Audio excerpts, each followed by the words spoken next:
Hi, I'm Jamie Wright, middle school librarian, and I'm here to help you find your next great book. Today's episode focuses on books with main characters who are new to a sport.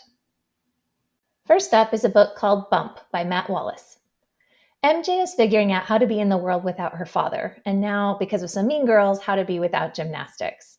She gets introduced to the world of professional wrestling and luchadores, which is not her mom's favorite hobby for her. A bump in that sport means learning how to fall down and land safely. And MJ is lucky to find a good coach and some helpful mentors and competitors. I enjoyed this book a lot because it wasn't a sport I knew anything about, and I especially liked watching MJ work hard to get better and learn the rules of her new world.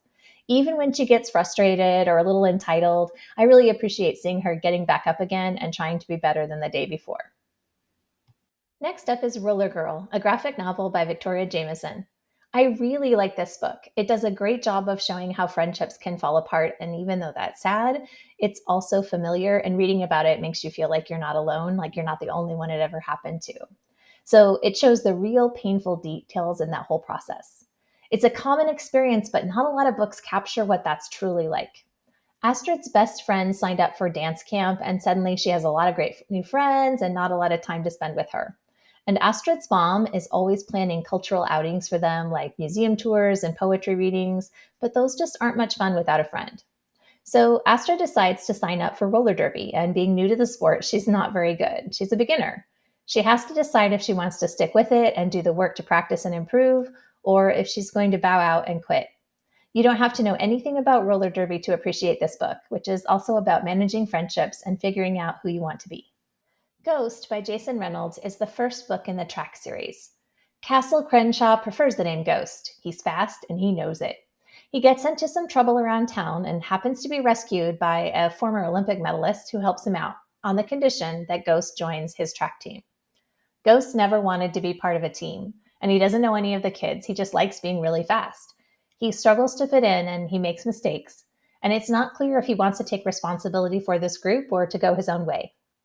Jason Reynolds writes page-turning fiction, and this book is under 200 pages, so it's a really fast read. The other three books in this series, called Patina, Sunny, and Lou, focus on different members of the track team with overlapping characters. You can read them in any order without having any plot issues. They're all really good. Barely Floating by Lilliam Rivera is a newer book. Nat might have an anger problem, but she has no trouble standing up for herself.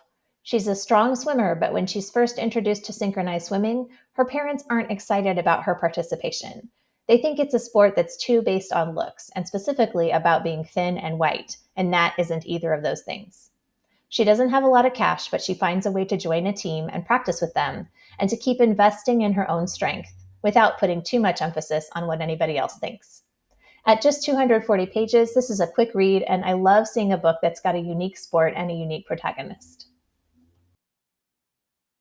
Black Brother by Jewell Parker Rhodes is an excellent book on many state recognition awards lists.